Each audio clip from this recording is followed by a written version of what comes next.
ఇటీవల పత్రికల్లో వచ్చిన వార్త ఈ తక్కువ వడ్డీకి రుణాలు ఇస్తామని, మీ ఫోన్కి ఏదో బహుమతి వచ్చింది మీరు వచ్చి తీసుకోమని, మీ పాలసీకి ఏదో ప్రత్యేకంగా బీమాకి బోనస్ వచ్చింది మీరు వచ్చి తీసుకోమని, ఇలాగ జనాన్ని డబ్బు పేరు మీద మోసం చేసి మీకు 30 లక్షలు వచ్చింది 1 లక్ష కట్టండి అనడం. ఇలా మోసం చేసే వాళ్ళ ముఠా మీద పోలీసులు దాడి చేశారు. హైదరాబాదులోనే ఎక్కడా కాదు. దాడి చేస్తే వాళ్ళు అక్కడ వాతావరణం చూసి ఆశ్చర్యపోయారని. ఎక్కడ కత్తులు కటార్లు, అసలు అది దొంగల ఆవాసంలాగా ఎక్కడ ఏ చిహ్నాలు లేవు. ఎవడు గడలుంగి కూడా కట్టుకోవాలి, అందరూ పట్టుబట్టలే. పైగా వీళ్ళు పొద్దున సమయంలో వెళ్ళారు పోలీసులు. ప్రతివాడు ధ్యానం భజన, అందరూ కూర్చొని హాయిగా ఆడమగ. ఇక అసలు అంత ధ్యానం రామకృష్ణ పరమహంస కూడా సాధ్యం కాదేమో అనుకున్నట్టు వీళ్ళు.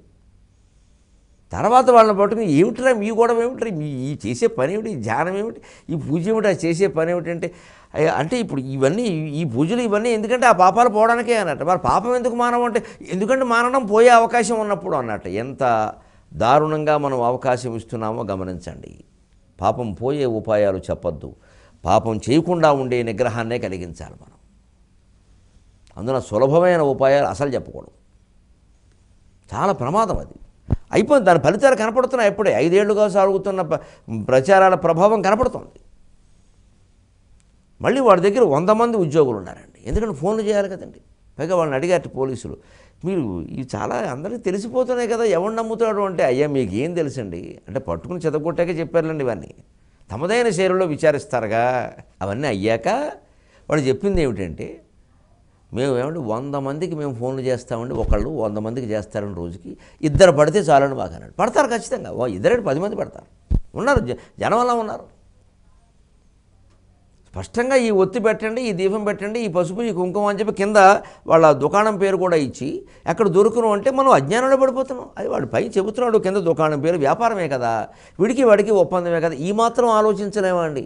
ఇంగ్లీష్ మీడియం వచ్చాక ఇలా నాశనం అయిపోయాడు మన బుర్రలో. 85కి ముందు బాగానే ఉండేవి. తెలుగు మీడియం చదివినప్పుడు బాగా ఆలోచించేవారు. మట్టి బుర్రలు అయిపోయినాయండి బతికి. ఎందుకంటే నేను సరదా కంటలా ఇంగ్లీష్ మీద ద్వేషంతో ఉండల్లా. మీరు చూసుకోండి, బట్టి పట్టే విధానం వచ్చిందండి ఇంగ్లీష్ మీడియం వచ్చాక. అర్థం చేసుకునే ప్రసక్తి లేదండి. ఆ బట్టి పట్టే విధానంలో చదివిన వాళ్ళ బుర్రలు ఇలాగే పనిచేస్తాయండి. అవగాహన ఉండదు, విచక్షణ ఉండదు, విశ్లేషణ ఉండదు. చదువులో ఉంటేగా ఏ చిన్న ఆపద వచ్చినా ఎవడికి చేయి చూపించేద్దాం, వాడు ఏదో చెప్పేస్తే అది చేసేస్తాం. రెమెడీ, అదో మాట వచ్చింది, రెమెడీ, ప్రతిదానికి రెమెడీ. మన బుద్ధి ఒక్కటే రెమెడీ, ఏదో రెమెడీ చేసేస్తే అయిపోయింది. కాబట్టి రెమెడీ వ్యాపారాలు, రెమెడీ దుకాణాలు వస్తాయి. మన విచక్షణే పరిష్కారం అది. ఇంత మోసపోయేవాళ్ళు ఉన్నారని వాళ్ళ మాటల్లో అర్థమైంది. వాళ్లే స్పష్టంగా ఎంత మాయలో ఉన్నారు అంటే, భగవంతుడు మమ్మల్ని ఏం చేస్తారండి, మేము పొద్దున పూజ చేస్తున్నామండి, సాయంత్రం జపం చేస్తామండి, పైగా నేను అసలు జపం చేయకుండా టిఫిన్ తినండి, ఎంత పుణ్యాత్ముడో.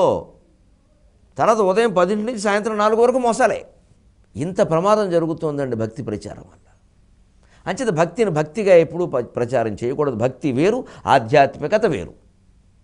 ఇవాళ అయిపోయింది ప్రపంచం పరిస్థితి. నిజానికి లోతుల్లోకి వెడితే ఒకటే, కానీ ప్రపంచం పరిస్థితిని బట్టి అలా అయింది. భక్తి వేరు, ఆధ్యాత్మికత వేరు. భక్తి అనగానే పూజ అభిషేకం చేసేస్తే అయిపోయింది, ఇంక మనసు మార్చుకోవాల్సిన పని లేదు, ఏం చేసినా పర్వాలేదు. అది కాదు, అది ఆధ్యాత్మికత కాదు.